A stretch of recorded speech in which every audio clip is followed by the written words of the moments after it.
चित्रान लिखनी ब्लॉग में सबका हार्दिक स्वागत है। सबके मंगल भविष्य की कामना के साथ दोस्तों अपने विचारों के अनुसार आज प्रेरणादायक विचारों में मैं भगवत प्राप्ति के विविध उपाय जो हमारे अंतःकरण में हमारी संस्कृति, भारतीय दर्शन और हमारे जो वेद हैं, शास्त्र हैं, उपनिषद हैं, ज्ञान है, तो अनेक प्रकार की पराकाष्ठा से हम भगवान की प्राप्ति को कैसे कर सकते हैं। हर एक मानव के अपने अपने विचार होते हैं। तो मनुष्य जीवन का उद्देश्य भगवान को प्राप्त करना प्रत्येक मानव का उद्देश्य होता है। चाहे कोई किसी धर्म को माने, जाति को माने, संप्रदाय को माने, किसी न किसी रूप में वो अपने इष्ट को मानता है। तो शास्त्रों और दोस्तों और जो संत हैं, महात्मा ने इसके लिए अनेकों उपाय हमारे शास्त्रों में अपने अपने धर्मों में बतलाए गए और अपने अपने अधिकार और रुचि के अनुसार किसी भी शास्त्र को उपाय को निष्काम भाव से अर्थात सांसारिक सुख प्राप्ति की कामना को छोड़कर केवल भगवत प्राप्ति के कार्यों में अपने जीवन को यथा समय मनुष्य भगवत को प्राप्त होकर, भगवान को प्राप्त होकर हमारे जीवन में दोस्तों अनेक एक प्रकार जहाँ हम गृहस्थाश्रम में रहते हैं, दूसरी तरह हम वैराग्य में रहते हैं। तो दोनों अवस्थाओं में हमको भगवान की प्राप्ति का श्रेय मानव जीवन को मिलता है। अपने जन्म और जीवन को सार्थक हम कैसे कर सकते हैं। भगवान मनु महाराज ने धर्म के 10 लक्षण हमारे शास्त्रों में बतलाए हैं। इन 10 लक्षणों वाले धर्म का निष्काम आचरण करने वाला मनुष्य माया के बंधन से छूटकर भगवान को पा सकता है। तो 10 भगवान के 10 जो माया के जो है बंधन हैं, उनसे हम कैसे छूट सकते हैं। धर्म, निष्काम आचरण, धुति, क्षमा, दमोस्ति यं, शौचम, इंद्रिय निग्रह, धीर विद्या, सत्यम, क्रोधो, दशकं धर्म लक्षणम। यानी धृति, क्षमा, सम, शौच, दम, विद्या, घी, अक्रोध, सत्य, अचौरी, धर्म, यश, देवे हैं मनुष्य बोध। यानी इनका अगर हम संक्षिप्त परिचय अगर अपने जीवन में करते हैं। धृति दोस्तों किसी प्रकार भी संकट या आ पड़ने पर इच्छित वस्तु की प्राप्ति न होने पर धैर्य को न छोड़ना, वह धृति कहलाती है। जो धीरज को धारण कर किए रहता है और उसी का धर्म बचता है। तो धर्म की धुरी जिस प्रकार मर्यादा पुरुषोत्तम भगवान राम जी ने और भगवान श्री कृष्ण के धर्म की रक्षा करने के लिए बड़े ही धैर्यता के भाव से मानव यानी इस प्रकृति में किसी प्रकार की अवहेलना से बचते हुए धैर्य धारण करके धर्म को बचाने का जो श्रेय प्राप्त किया, वही लौकिक और पारलौकिक सफलता का सबसे बड़ा श्रेय है। तो मानव जीवन में दोस्तों क्षमा, धृति के बाद क्षमा अपने साथ बुराई करने वाले को दंड देने दिलाने की पूरी शक्ति रहने पर उसको दंड देने और दिलाने की भावना को मन में अपने अंतःकरण में भी न लाकर उसके अपराध को सह लेना, उसका अपराध सदा के लिए मिट जाए, इसके लिए यथोचित चेष्टा करना उसको क्षमा कहा जाता है। और दम साधारणतया दोस्तों हमारा जो इंद्रिय निग्रह को दम कहते हैं। इंद्रियों के सही प्रकार से सुनियोजित ढंग से इंद्रियों द्वारा किए गए कार्य का परिणाम। परंतु इस जो श्लोक में बताया गया है तो इंद्रिय निग्रह अलग कहा गया है। इससे यहाँ दम शब्द से शम को अर्थात मन के निग्रह को लेना चाहिए। मन को वश में किए बिना भगवान की प्राप्ति प्राय असंभव है। भगवान ने अभ्यास और वैराग्य के से मन का वश में होना बतलाया है। गीता में अनेक प्रकार के इस प्रकार के प्रसंग हैं। अस्ते यानी मन, वाणी और शरीर से किसी प्रकार की चोरी न करना, यह अस्ते कहा जाता है। शौच, बाहर और भीतर की शुद्धि, सत्यतापूर्वक शुद्ध, व्यापार से द्रव्य की, उसके अस्त्र से आहार की, अन्न से आहार की शुद्धि और यथा योगी बर्ताव से आचरण की शुद्धि, जल, मिट्टी आदि से की जाने वाली शरीर की शुद्धि, बाहर की शुद्धि कहलाती है। तो अनेक प्रकार के दोस्तों जो राग, द्वेष, दंभ, अहंकार, कपट, बैर, छल, छिद्र, अभिमान आदि विकारों का नाश समाप्त होकर के अंतःकरण को स्वच्छ हो जाना भीतर की शुद्धि कहलाती है।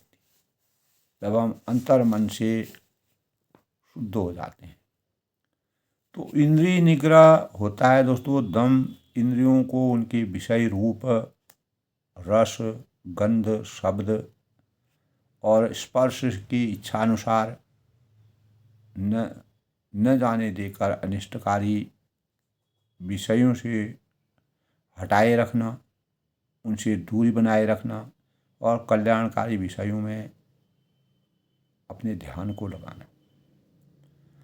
और धी बुद्धि यानी सात्विकी श्रेष्ठ बुद्धि जो सत्संग, सतशास्त्रों के अध्ययन से, भगवत कृपा से, रामचरितमानस से और गीता से, महाभारत से, अनेक प्रकार के ग्रंथों से, आत्म विचार से उत्पन्न होती है, तथा जो बुद्धि होती है जिससे मन यानी परमात्मा में लगता है और यथार्थ ज्ञान हमको हमारे अंतःकरण में ज्ञान की उत्पत्ति होती है।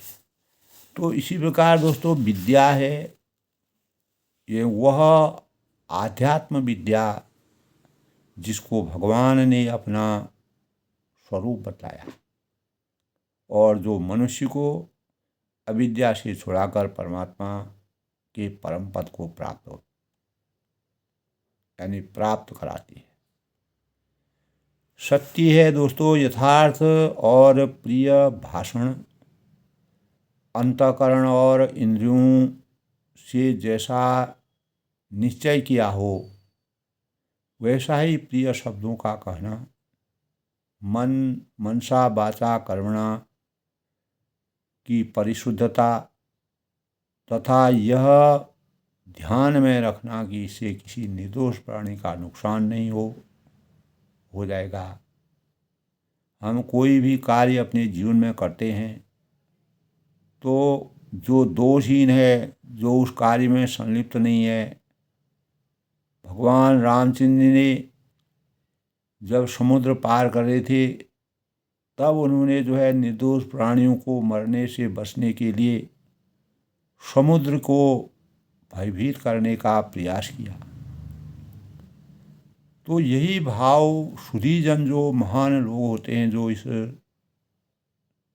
प्रकृति सृष्टि के अवतारी होते हैं, तो इस चीज़ का हमको अपने जीवन में ध्यान रखना चाहिए कि हम अगर कोई कार्य करते हैं उस कार्य के परिणाम स्वरूप किसी भी दूसरे व्यक्ति को आँच न आए। यही हमारी सत्य की पराकाष्ठा सबसे बड़ी है। सत्य वही है जो यथार्थ हो, प्रिय हो और कपट रहित हो, छल रहित हो, किसी प्रकार की अहित किसी की भावनाओं को आँच न आए, चोट न पहुँचे। अक्रोध अपनी बुराई करने वालों के प्रति भी मन में किसी प्रकार के क्रोध का विकार न होना। तो क्रोध न करके आप उससे दूरी बनाए रख सकते हैं। आप अच्छे विचारों से उसके जीवन के बारे में सोचें। अगर आप यानी अक्रोध और क्षमा में वही भेद है कि अक्रोध से तो कोई क्रिया नहीं होती है, और जो कुछ होता है इस संसार में दोस्तों, मनुष्य सब सह देता है। यही सबसे बड़ा मानव स्वरूप है।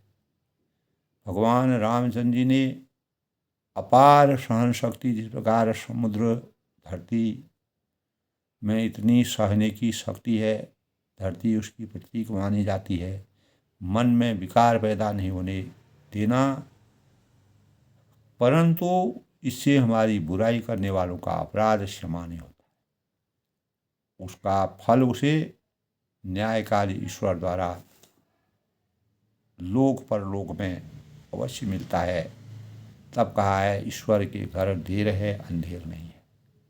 तो कभी भी मानव जीवन में अपने जीवन को विचलित, अपनी आत्मा को, अपने मन को विचलित नहीं करना चाहिए, और क्षमा में उसका अपराध ही क्षमा हो जाता है। तो 9 उपाय दोस्तों हमारे जीवन में हैं। 10 उपायों को काम में न ला सकें तो हम नवधा भक्ति के 9 साधनों से परमात्मा को प्राप्त करने की चेष्टा मानव कर सकता है। नवधा भक्ति हमारे जीवन में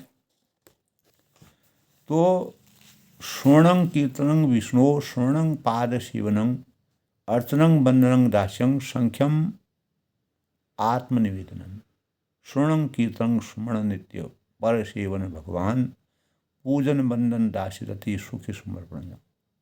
यानी स्वर्ण भगवान की चैत्र लीला महिमा, गुण नाम तथा उनके प्रेम और प्रभाव की बातों का सदापूर्वक सदा सुनना और उसी के अनुसार आचरण करने की चेष्टा करना स्वर्ण भक्ति है।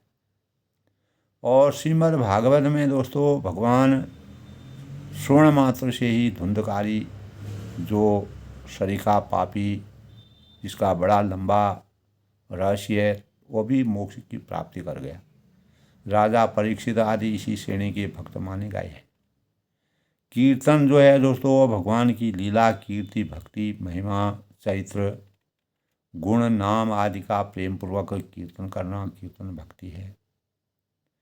और श्री नारद, व्यास, वाल्मीकि और शुक्रदेव, चैतन्य, जिन्होंने अनेक प्रकार की ग्रंथों की रचना की। नारद जी को तीनों लोकों का ज्ञान था।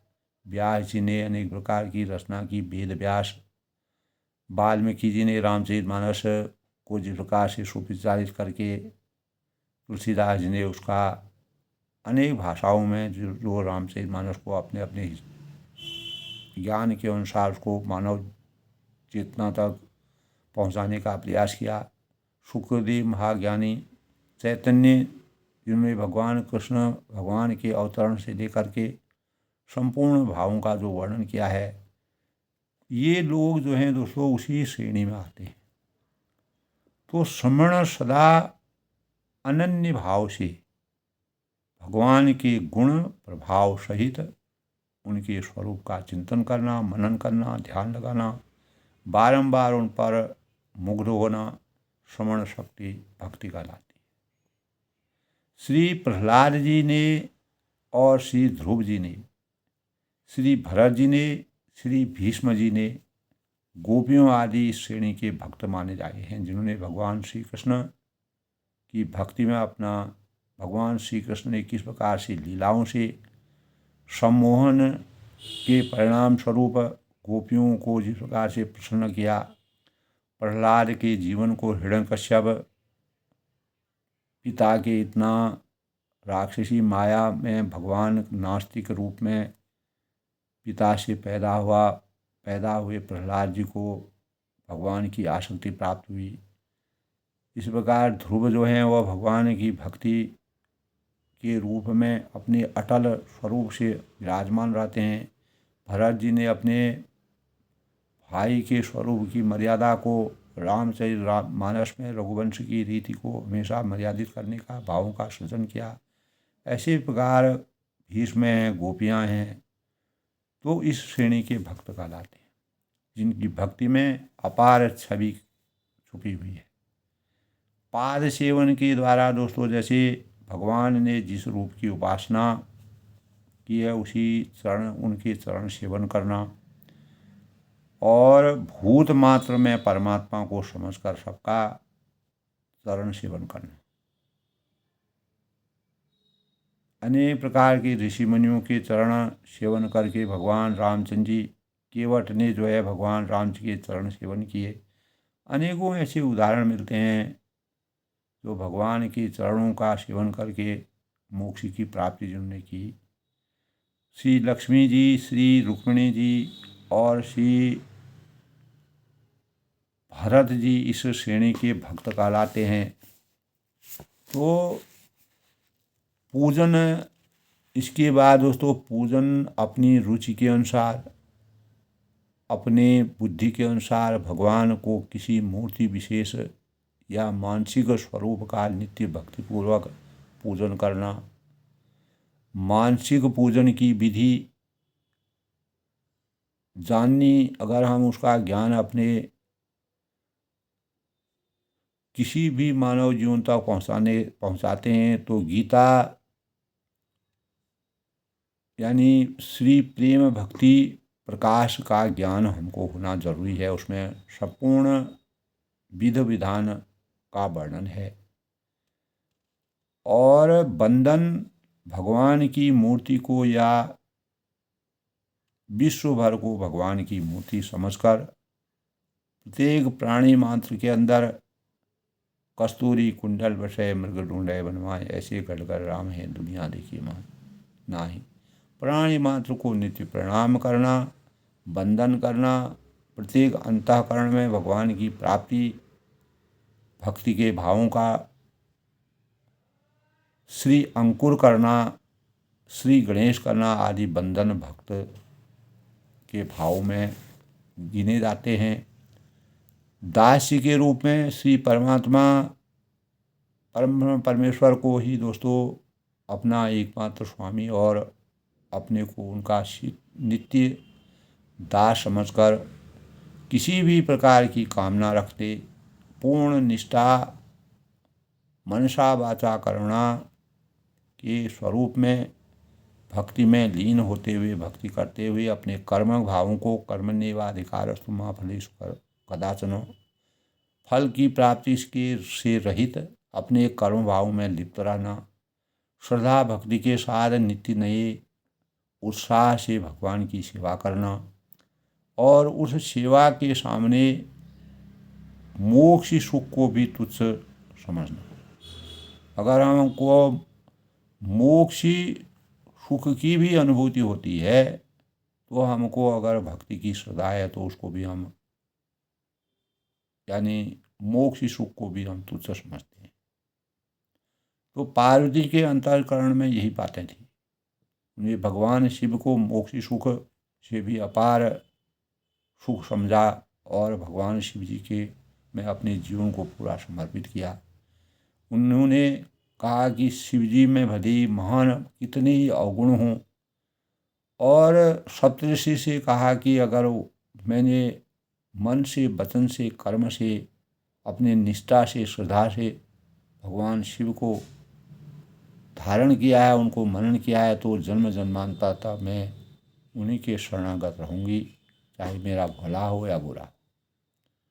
तो हनुमान जी तो दोस्तों कि दासी यानी श्री परमात्मा को ही अपना एकमात्र स्वामी और अपने को उनका नित्य दास समझकर किसी भी प्रकार की कामना न रखते हुए निष्काम भाव से श्रद्धा भक्ति के साथ में नित्य नए उत्साह से भगवान की सेवा करना, समर्पण की भावना रखना, कर्म भावों को अपने अंतर निष्काम भाव से कर्म भावों को करते रहना, और उस सेवा के सामने मोक्ष सुख को भी तुच्छ समझ। श्री हनुमान जी और लक्ष्मण जी आदि पार्वती जी श्रेणी के भक्त माने गए हैं। हनुमान जी ने हमेशा के लिए अमृतत्व का वरदान प्राप्त किया और भरत जी ने पूरा राजसूय छोड़ करके, जिस प्रकार रामचंद्र ने 14 साल तक का वनवास यापन किया, उसी प्रकार उन्होंने अयोध्या के राज्य को करते हुए 14 साल का वनवास के रूप में पर्णकुटीर में रह करके और अपने जीवन को इस प्रकार से सन्यासी बन करके वत्कल वस्त्र पहन करके उन्होंने अपने जीवन को यापन किया। तो साखिर भगवान को ही दोस्तों अपना परम हितकारी, परम सखा मानकर, जिस प्रकार मीरा है, सूरदास हैं और गोपियाँ हैं, भगवान श्री कृष्ण को जिस प्रकार राधा रुक्मणी जिन्होंने भगवान को अपना सखा मानकर सखा भाव से वंदना की, दिल खोलकर उनसे प्रेम करना शुभ समझा, भगवान अपने सखा मित्र को छोटे से छोटा काम बड़े हर्ष के साथ करते हैं, खुशी के साथ करते हैं। मर्यादा पुरुषोत्तम भगवान रामचंद्र जी को जितने भी सेवक मिले, जो भी उनकी शरण में आया, वह हम महान पापी होने पर भी उन्होंने उसको अपनाया। विभीषण जी को राक्षसी जीवन में अवतरित होने पर भी उन्होंने उनको भगवान रामचंद्र जी मर्यादा की रचना करने के लिए विभीषण जी को अपने सानिध्य में दिया। तो भगवान अपने सखा मित्र का छोटे से छोटा काम बड़े हर्ष के साथ करते हैं। श्री अर्जुन हैं, उद्धव हैं, सुदामा हैं, श्री दास हैं और श्री दामा हैं, सुदामा आदि श्रेणी के भक्त आते हैं, जो स्वरूप भगवान को ही अपना परम हितकारी समझते हैं। तो आत्मनिवेदन या समर्पण से भगवान को हम कैसे, तो दोस्तों अहंकार रहित होकर, किसी प्रकार की मद मोह माया से रहित होकर अपना सर्वस्व श्री भगवान को अर्पण कर देना, परमात्मा को अर्पण कर देना। महाराजा बलि ने, गोपियों आदि इस श्रेणी के भक्त माने जाए हैं, महाराजा बलि ने पूरा संपूर्ण, जब इस सृष्टि में 3 लोग थे, तीनों लोगों को भगवान को समर्पित करने के भावों का संचार किया, तो इस पर विराजमान हैं। तो इन्हीं से हम अपने जीवन को चरितार्थ कर सकते हैं और इस प्रकार के उपायों से अगर हम अपने जीवन को कार्य रूप में परिणित करें, अहिंसा, सत्य, अस्ति, ब्रह्मचर्य और अपरिग्रह, ये हमारे जीवन के मानक होने चाहिए। तो आज के प्रसंग में दोस्तों सभी के मंगल भविष्य की कामना के साथ हमें परमात्मा की प्राप्ति के लिए श्रवण है, कीर्तन है, स्मरण है, पाद सेवन है और पूजन है, बंधन है, दास्य है और साख्य है और आत्मनिवेदन है। इन भावों से हम समर्पण और अहंकार रहित होकर अपना सर्वस्व भगवान में अर्पण कर दें। मन से, वचन से, कर्म से अपने कर्म भावों, अपनी आसक्तियों को जगाते हुए मानव जीवन के सभी कार्यों को परिमार्जित करते हुए उत्तरोत्तर अपनी गतिशीलता को गतिमान रहते हुए आत्मनिवेदन या समर्पण, सब कुछ भगवान पर समर्पण होकर अपने कार्य को करें। तो सर्वत्र श्री भगवान को अर्पण कर देना, यह जो है हमारे विचारों की सबसे बड़ी पराकाष्ठा है। और भगवान की चरित्र लीला महिमा गुण नाम तथा उनके प्रेम और प्रभाव की बातों का श्रद्धापूर्वक सुनकर उसको यथार्थ जीवन में चरितार्थ करना, यही भगवान प्राप्ति के विचित्र अनेकों विविध उपाय हैं और भगवान की लीला के अपार गुण हैं।